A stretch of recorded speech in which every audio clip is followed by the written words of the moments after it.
Welcome to the Blueprint Podcast, where we throw out the old blueprint so you can become who you were always meant to be. I'm your host, Jason Smith, and if you haven't already, make sure you click the subscribe button and share this podcast with your friends on social media and tag me in it at JBirdFit. Today, we're kicking off something new, solo episodes. I'll still be bringing on guests, but I also want to have these straight to the point episodes where I break down the things that matter most. The topics will come from your emails, DMs, comments, and the real conversations that are happening out in the world. With that, today we're talking about what happens when you start stepping into and speaking your truth, and acknowledging the discomfort, the criticism, and the projections that come along with it. I recently got a message on the Antera Society Instagram. If you don't know what that is, I will tell you how to find it at the end of this episode. I received a DM where someone questioned why I post what I post, why I wear what I wear, and why I bother to share my thoughts. They sprinkled in some passive aggression, threw in apology with a nervous emoji, and of course had a faceless and nameless account, which is pretty common these days and is the MO of someone who is deeply insecure within themselves and seeks to control others through their interactions. If they can get you to shift your thoughts, feelings, emotions, and take away from you your emotional well-being, they win for a moment. But like all dopamine hits, it's an itch that just never quite gets scratched. They're rarely satisfied, and neither are they satisfied in many areas of their lives. People with goals, dreams, hopes, desires, and purpose don't operate in this way, and those who do tend to have high levels of narcissism and not the healthy kind. So don't allow yourself to give away so freely your power, agency, choice, and emotion to those who seek to disrupt and destroy. If you engage, you will quickly find yourself in an unwinnable argument, disagreement, or conversation you never wanted to have to begin with. Here's the thing. This isn't about one random person. This is a pattern. Anytime you grow, anytime you express yourself, anytime you expand your presence out in the real world or virtually, you're going to trigger people who haven't given themselves the permission to do the same.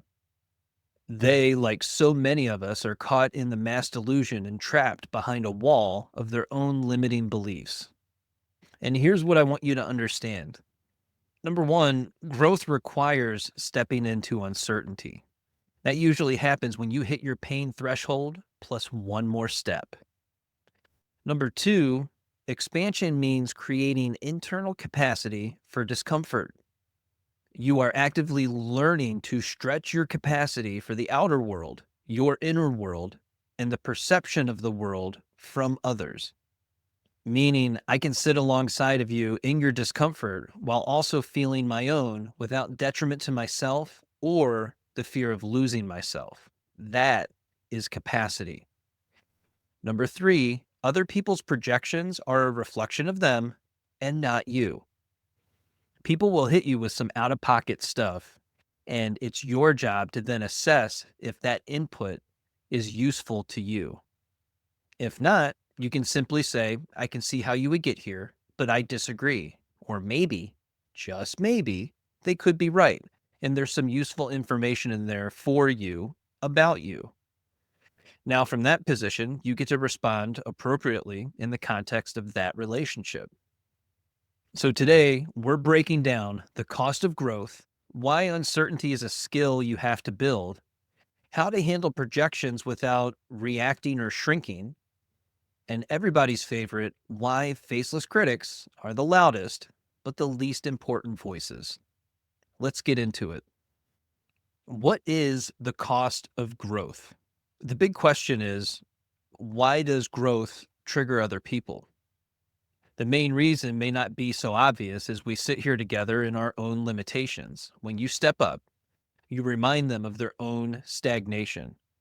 You came from the same or similar place in life. You may even have more education than they do, but somehow they have, based on your outsider assessment and perspective, accomplished more than you have, or are living a life out loud while you keep yourself small out of fear of being seen or heard.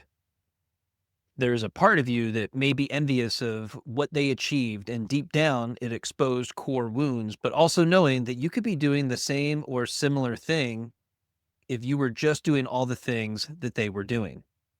Following this thought pattern or distortion, you assume it was easy for them or they had help in some way. At some point, they found an easy button where the position they're in now looks so effortless, but you weren't paying attention to the past 5 or 10 years of their life because you didn't see them as doing better than you. And that by itself says a lot about you and what's happening internally and how you treat relationships. This may twist your mind a bit, but people don't actually hate on others. They hate the reflection of themselves that they see in them. You know, deep down, you haven't become the person you're capable of becoming, and seeing them live in their purpose reminds you of all the things that you're not doing. And this isn't to throw shade on you. This should inspire you to figure out what you're capable of. And for all of you, at some point in your life, you've touched it, you've tasted it, you were close to it, but there was a negative shift or a belief that got in the way, and you made a decision to stop or not even try to figure it out. And now you find yourself filled with resentment and contempt for those who believed that they could, so they did. And let's face it, they aren't special. Ask any of the people you admire, and they will tell you, I believed in myself, so I did. And they do it in spite of all the other people that didn't believe that they could. Another aspect of this is you growing means they can't ignore that they're not. This is why I share with you all the time that it all starts with you. When you shift, change, develop, grow, and expand, the world around you has to change. And if you do it consistently enough over long periods of time, that's when you start to see the actual growth. Now, you might not like all the changes that happen as people, places, and career paths may begin to fall away to make room for your new life. Those are the unintended consequences of growth. Some people stay, some go, and others may return one day when they have gone through their own journey of self discovery. And others, they go off into the sunset, never to be heard from again. You should count your blessings. So, what are some common reactions when you start to expand? People say things like, who do you think you are? Translation, you're making me question why I haven't done more. I feel less than, and it's touching a core wound of abandonment or not enoughness. You may also hear, why are you broadcasting? Translation, I am uncomfortable that you're willing to be seen. I don't think I could do that, and I'm actually afraid for you. And that's an important distinction is they'll often say things that are out of pocket because they're trying to protect you from what they're afraid of actually happening. It's that worst case scenario. And the last one, why are you talking about this like you have it all figured out? Translation, I feel threatened by your confidence. If people only knew you could read a book, take a course, watch a YouTube video, listen to a podcast, and then deploy what you learned in real time to change your life, how different would your life actually be if you just invested a few minutes a day into yourself with all of those things?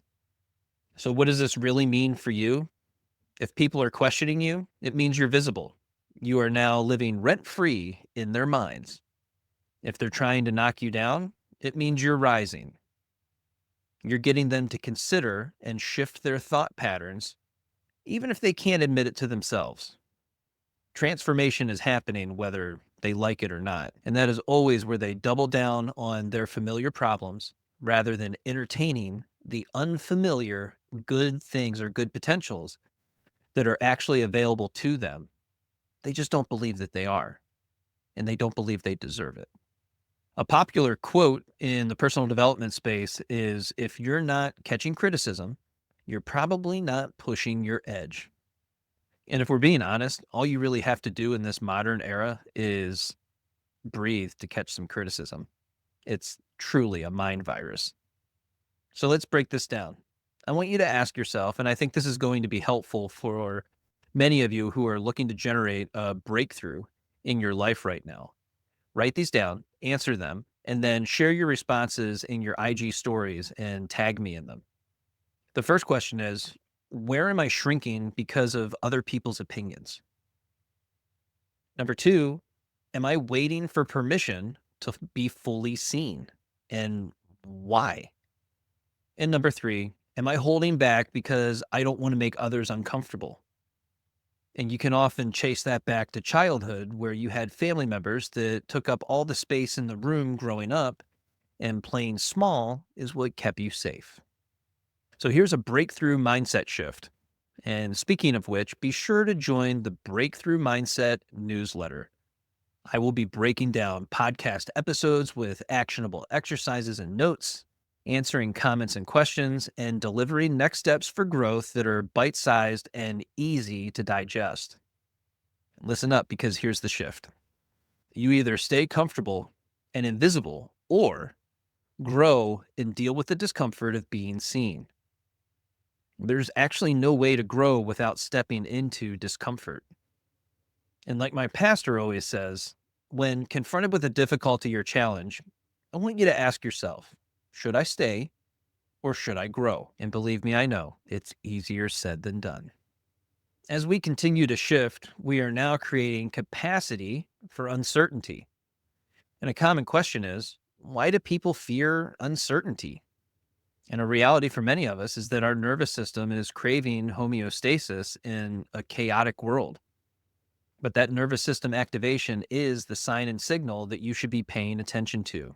This is a great place to pause, assess, take inventory of what's happening around you, why you feel the way that you do, where is this coming from, where do I feel it in my body, and remind yourself that you have you. Remember, we cultivated capacity earlier in the episode, and coming up ahead, we'll give you some exercises to go along with it. Most people avoid taking action because they want a guarantee before they move. And wouldn't it be great if life came with guarantees? You'll make $1 million if you do these 10 things, guaranteed. Yet many of us still won't do those things or do what was necessary to make it happen because it's uncomfortable. And my favorite line, and the most limiting statement anyone can ever make over themselves, it's a spell that you cast, is easier said than done. And now I'm defeated, I'm running away, and I'm not going to do anything. But the truth is, growth is the process of stepping into uncertainty and adapting.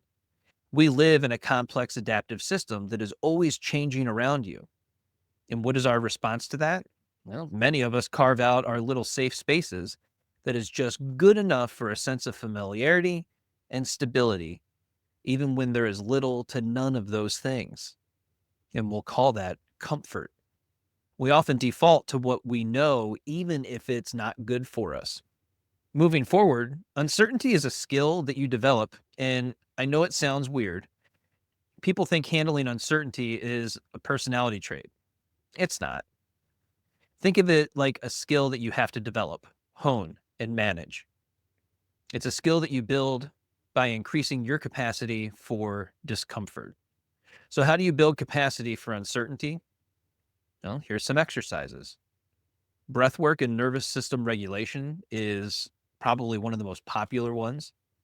Your body generally perceives uncertainty as danger, but things feel less dangerous the more familiar you become with that particular experience. Over time, when done consistently, you can cultivate the capacity within your nervous system for greater levels of uncertainty and risk without losing your sense of self or going off the rails. And you can try this simple box breathing. Inhale for 4 seconds in through the nose, hold for 4 seconds, exhale out the mouth for 4 seconds, and then hold for 4 seconds and repeat that. Number two, you can also use controlled exposure to discomfort. Instead of avoiding uncertainty, lean into it in small doses. An example of that, if public speaking scares you, start by speaking on a live with 5 people. You'll quickly figure out that 5 people is far more scary than 500. If posting content makes you anxious, Start with one post a day on a topic that's important to you. And if you're really ready to go for it, you can try cold therapy as a means of generating capacity. The more you expose yourself over longer periods of time, the stronger your capacity grows and the more depth you'll have in that particular area. Number three, the last mindset shift is from avoidance to expansion. Instead of asking, how do I eliminate discomfort, which equals avoidance, ask, how can I expand my ability to hold it, which equals expansion. Another popular quote for you is if you can't handle uncertainty, you can't handle growth because growth is always uncertain. And as we dive deeper, projection and the faceless critic. Why do people project? It's often subconscious and they aren't doing it intentionally. They're reacting to their own feelings about a topic, a person, or a situation. And when you recognize that, you'll begin to see that it has less to do with you and more to do with them. So, on the surface, it appears like it's easier to attack someone else than to face their own limitations. But what you do to one person, you always end up doing to yourself. That's often why they stay stuck. They hit their pain threshold, but never reach that one more step. And when they finally hit that one more step, you'll find them begging for the answers and it becomes the awareness of you. If they can tear you down, they don't have to look in the mirror. And who wants to have an honest conversation with themselves about themselves? And all of this at the end of the day will only impact you if you allow it. Most of the statements they make, it is clear there is more going on in the background than anyone could ever really know, especially from an online perspective. When someone hits you with something unhinged, just think, whoa, regular everyday people don't act like that. They don't talk like that. And they certainly don't have conversations like that. No one ever runs up to you at the grocery store and berates you for what you look like or something you said because real life has consequences. So those people never allow themselves to be seen. They hide behind cat profile pictures, AI generated images. In their bio, they'll have Bible verses and other off the wall wackadoodle statements that they can fit in their bio. And the question is why? And it's because they don't really stand for anything. Not really. If they did, they would be in service to others instead of service to self. And the sad part is they often don't take risks and they don't create anything of value for themselves or for others.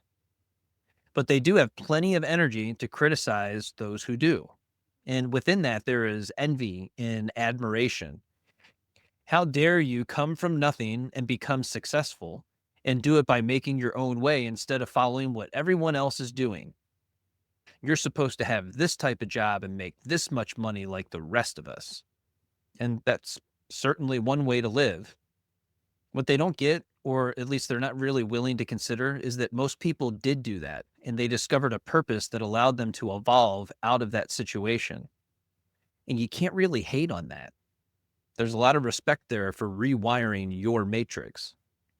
Remember, there is no spoon, and even Neil deGrasse Tyson can't argue that we aren't living in a simulation. That's just a little food for thought. If it is, can you change and rewrite your own code? So here's a quick breakdown for you. When someone projects on you, ask, does this person actually do anything meaningful? Are they putting themselves out there in the world to be seen? And this is probably the most important. Would you take advice from them? Which you most likely wouldn't, because again, they're not doing what you're willing to do. No one who does anything great puts others down. They tend to lift them up and get excited to share their knowledge with those who are actively seeking to make a difference in their lives and the lives of others. And this is a good rule to live by. If you wouldn't switch places with them, don't take their opinions seriously. And if everybody put their problems in a pile, I can almost guarantee you would still choose your problems. Another question that pops up is how to respond to this type of person. And the ultimate power move here is non reactivity. No response is a response. Value your energy and know that it's too valuable to waste on anonymous critics. Now, if someone confronts you who is an actual human and wants to have dialogue, I'm all for it. Discourse for the sake of discourse is a lost art these days. A lot of people are sitting there talking at one another instead of leading with curiosity and seeking to understand. And a common response to this type of person from me: spend some time with my content and you'll see the value, or not. Then I provide a link to the podcast or the self love challenge. Remember, you don't owe anyone anything, and you certainly don't owe them an explanation nor defense. And always block whomever you want, whenever you want. You have the freedom to choose who you interact with in the real world and on social media. So exercise your agency and your choice as it is in alignment with your goals, values, and standards. So then the question becomes, well, how do you handle projection like a pro? Number one, don't explain yourself. Number two, see it for what it is: pain disguised as criticism. And number three, use it as fuel if there's some truth in there for you. Remember, if it bothers you, there's something in there for you to learn. As we close out this episode, I do have some final words for you. Number one is to own your truth. And number two, step into the arena and allow yourself to become who you're capable of becoming. And if you're ready to step into expansion, growth, and abundance, now's the time. The 21-day Love and Abundance Challenge kicks off March 1st. This is your chance to reset, refocus, and step into your next level with some of your favorites. Spots are limited, so don't wait. And before you go, if you got value from this episode, be sure to rate and review the podcast, as it helps us get the message out to more people. Then share it with a friend or someone who needs to hear this today. That's it for today. Keep standing in your truth, keep stretching your capacity, and I'll see you inside the challenge. Let's get it.